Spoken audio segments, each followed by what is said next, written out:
À la tombée de la nuit, avec Marie, on est allé se faire une petite balade en bas d'une falaise.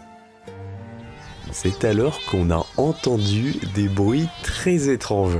Attends, ouais mais faut pas qu'on fasse de bruit.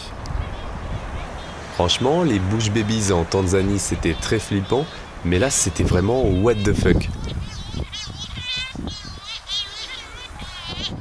C'est à l'aide de BirdNet que j'ai réussi à identifier le responsable de ces bruits étranges. Il s'agit du puffin cendré, qui revient près des falaises à la tombée de la nuit, emplissant l'air de vocalises gutturales qui résonnent dans l'obscurité.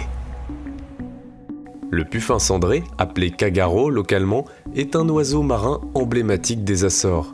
Il appartient à la famille des Procellariidae, tout comme les pétrels et les fulmars.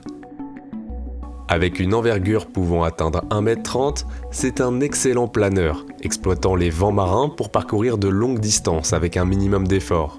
Ce migrateur infatigable passe l'hiver dans l'Atlantique Sud avant de revenir se reproduire sur les îles du nord-est de l'Atlantique, principalement aux Açores, à Madère et aux Canaries. Son espérance de vie est remarquable, pouvant dépasser les 30 ans. Strictement pélagique en dehors de la saison de reproduction, il se nourrit en plongeant dans l'eau, capturant poissons et céphalopodes grâce à son bec puissant.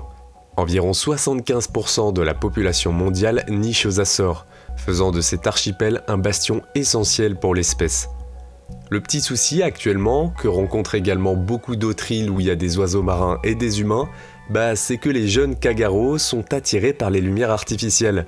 Ils se retrouvent alors désorientés et incapables de regagner l'océan.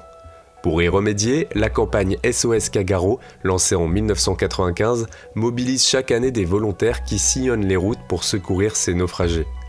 Une action cruciale pour préserver le puffin cendré, véritable sentinelle de l'écosystème marin.